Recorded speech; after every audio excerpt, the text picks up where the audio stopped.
अभी हम मधुबनी लोकसभा के ये मोहम्मदपुर गांव में मौजूद हैं और हमारे करीब में देख सकते हैं ये उलमाए किराम हैं, आलिम दीन हैं। इन लोगों से हम बातचीत करेंगे कि इस बार मधुबनी लोकसभा की क्या रुझान है और किसे वोट पड़ेगी और जीत किसकी हो रही है, क्योंकि यहाँ पे बहुत ही ज़्यादा टक्कर का मामला चल रहा है। एक तरफ बीजेपी कैंडिडेट है जो ये दावा ठोक रहे हैं कि मेरी जीत हो रही है, एक तरफ है आरजेडी कैंडिडेट फातमी साहब जो वो कह रहे हैं कि उनकी जीत हो रही है। एमआईएम भी कैंडिडेट यहाँ उतार चुकी है और क्या कुछ रुझान है ये जानेंगे, क्योंकि टोपी वाले लोग जो है एमआईएम को ज़्यादा पसंद करते हैं। लेकिन यहाँ का क्या माहौल है जानेंगे, थोड़ा आगे आ जाइए। क्या नाम है आपका? मोहम्मद शफीउल्लाह। मोहम्मद शफीउल्लाह। इस बार जो है इलेक्शन का क्या रुझान है?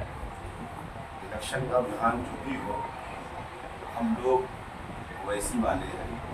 इंशाअल्लाह नसीब यहाँ से जब ओवैसी साहब की पार्टी से उम्मीदवार आए हैं तो इंशाअल्लाह नसीब जी जान से हम लोग उम्मीद कर सकते हैं। अच्छा, आप ओवैसी वाले हैं, ओवैसी साहब अपना सीट हार रहे हैं और आप बात करते हैं ओवैसी वाले, क्या हो जाएगा यहाँ पे? ये सब एक अफवाह है कि वो अपना सीट हार रहे हैं। इंशाअल्लाह नसीब इस मर्तबा भी ओवैसी साहब हैदराबाद से उसी तरीके से नहीं बल्कि उससे बेहतर तरीके से जीत हासिल करेंगे। आज 13 तारीख है, आज वहाँ इलेक्शन हो रहा है और इंशाअल्लाह 4 जून को आपको पता चल जाएगा कि वो कितने वोटों से वहाँ जीत हासिल की। ये तो एक अफवाह और हवा बनाया जा रहा है कि ओवैसी साहब सीट हार रहे हैं, ऐसा कुछ नहीं।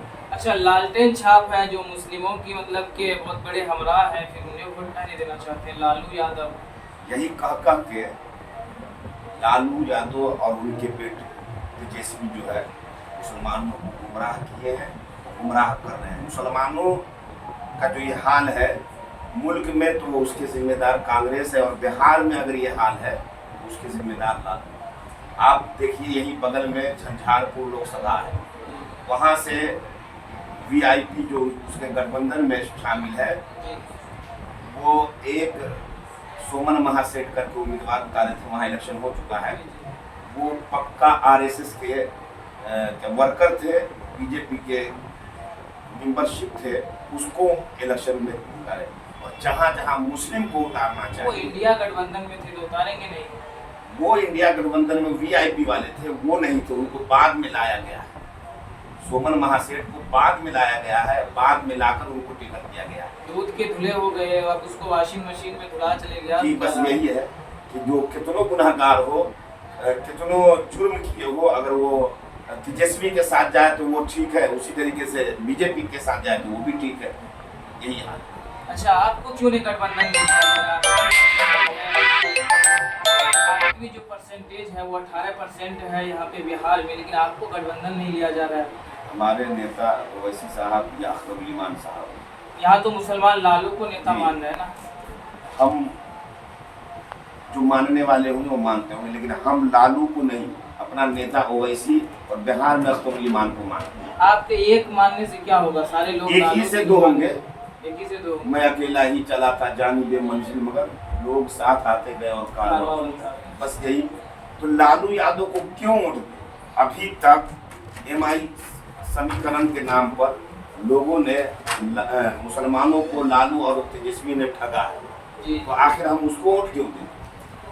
आप देखिए हेना डॉक्टर साहब की पत्नी, उनको नहीं टिकट दिया गया।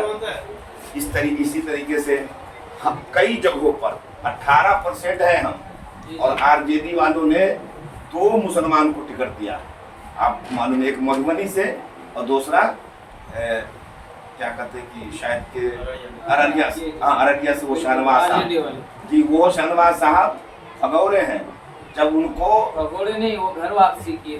सुनिए, तो जब उनको आरजेडी यानी तेजस्वी ने टिकट नहीं दिया था, रो रहे थे, तो अपने बाप तस्लीमुद्दीन का वास्ता लेके और अपने माँ को साथ लेके अख्तर ईमान के पास पहुंचे थे विधायक का टिकट लेने के लिए।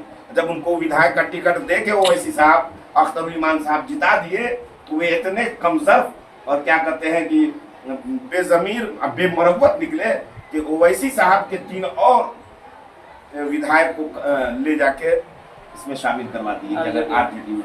और आज उसको बस 2 ही सीट दिया, और यादव को कितना दिया? 7 यादव को दिया। वो कितने परसेंट है बिहार में? 7%। मुस्लिम कितने परसेंट है? 18%। तो मुस्लिम को 2 सीट और वो वहां से आप चालाक हैं इसीलिए 2 सीट, यानी कि यहाँ जो है 40 सीट है, 40 में 2 सीट आपको दे दी गई, 38 सीट ही रहा है। कितना दिया और कितना चाहते हैं आप? यही तो रोना है। अच्छा, जब इतना सियासी ये मालूम है आपको, तो क्यों नहीं लोगों को समझा पाते हैं? लीडर हैं आप, मुस्लिम के उलमा हैं, आलिम हैं। मुसलमान जिस दिन समझ जाए, मुसलमान जिस दिन समझ जाए तो ये गत नहीं है। ये गलत नहीं है। आज वो समझता है, वो उनको बीजेपी का डर दिखा के, बीजेपी का हवा दिखा के डराया जाता है और फिर वो अपने पाले में वोट को किया जाता है। आज क्या हो रहा है, जेएसवी एमआई समीकरण के नाम पर उनके बाप सत्ता में आते रहे, वो आया, मुस्लिम यादव दोनों नहीं आप समझिए मल्लाह यादव, मल्ला यादव मुकेश सहनी को लेके घूम रहा है, एम से मल्लाह वाई से यादव, वाई से यादव, एम से फिर मुस्लिम हो गया, तीनों आ गया। नहीं मुस्लिम आप नहीं, मुस्लिम तो सिर्फ वोट बैंक है। वोट बैंक मुस्लिम तो देखिए कहीं है, साथ में ले जा रहे हो, मधुबनी और सीतामढ़ी में आना था तो अब्दुल बारी सिद्दीकी को लिया, उसके अलावा कहीं और देखेगा कि अब्दुल बारी सिद्दीकी को लेके आओ। देखिए बात तो बहुत बड़ी हो रही है। मधुबनी लोकसभा में क्या कुछ होने वाला है? एमआईएम को वोट मतलब सीट निकलेगी, जीत हो रही है?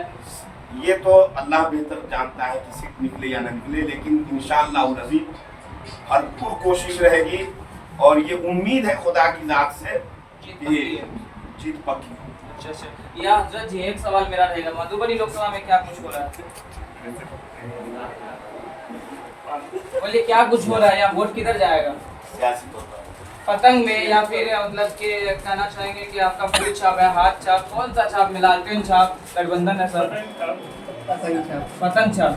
अच्छा देखिए, हजरत मुस्कुरा रहे हैं पतंग के नाम पर, यानी कि पतंग उड़ाना ज़्यादा पसंद है यहाँ के लोग जो है। मैंने देखा और यहाँ पे सर्च कर रहा था कि मधुबनी लोकसभा की जनता जो है ये चाहती है कि एमआईएम की क़यादत खड़ी हो और एक झंडा लेकर दिल्ली पार्लियामेंट पहुँचे। देखिए इनकी बात सुन करके, क्योंकि आलिम उलमा पढ़ाने में ज़्यादा ध्यान, लेकिन सियासत में काफ़ी। एक बात और सुन लीजिए, चाहे वो बिहार का मुद्दा हो या पूरे हिंदुस्तान का मुद्दा हो, पार्लियामेंट में हो या विधानसभा में, आप देखिए कि कौन उठाता है। उठाने से देखिए, आप जब बोल ही दिए तो बात बन जाए, उठाने से क्या होता है? कुछ नहीं होता है। यही बात है जी। तारीख के सफहात में ये लिखा जाएगा कि जब तलाक बिल लाया गया था तो जितने झंडा बरदार थे, चाहे वो मुस्लिम हो या गैर मुस्लिम, तो हो ही गया ना, जारी हो गया, लेकिन तारीख के सफहात में ये लिखा जाएगा कि मुखालफत किसने किया था उस तलाक बिल का। मुखालफत किसने किया था? वो कौन शख्स था जो अपनी बेटी के निकाह को छोड़ के तलाक बिल के लिए आया था? वो सिर्फ एक ओवैसी था। ये सारी बातें याद है, इतना बड़ा फैन है आप उसके। वो सिर्फ ओवैसी था। जी जी। और जान लीजिए, और जान लीजिए कि सिर्फ तलाक के बिल नहीं, कल का बयान है ओवैसी साहब का कि ये जो खैरात के तौर पे अयोध्या में मस्जिद के नाम पर जमीन दी गई है, देखिए कितने वो इस्लाम और मजहब इस्लाम का ख्याल रखते हैं। कबूल कर रहे हैं ना उस मस्जिद को। कहा उस मस्जिद में नमाज नहीं होगी, उस मस्जिद में मुसलमानों की नमाज नहीं होगी, वो खैरात की दी हुई जमीन में मुसलमानों की नमाज नहीं होगी, नहीं होगी। आप किसी मुफ्ती से इस्तिफ्ता कर ले, फतवा लिया है जी, उस मस्जिद में नमाज नहीं हो सकती है। तो ये जो कुछ झंडा बरदार और बिकाव है, दलाल, ये उनकी वजह से ये सब कुछ हो रहा है। हम लोग ओवैसी वाले हैं और हमेशा इंशाअल्लाह अज़ीज़ कोशिश यही रहेगी कि ओवैसी साहब जीते और ओवैसी साहब जिंदाबाद भी रहे और पाइंदाबाद। जी जी, देख सकते हैं आलिम उलमा थे जिन्होंने बात रखी है। फिलहाल आपकी क्या राय है कमेंट बॉक्स में जरूर बताइएगा। आज के लिए इतना ही, मिलते हैं अगली वीडियो में। जय हिंद।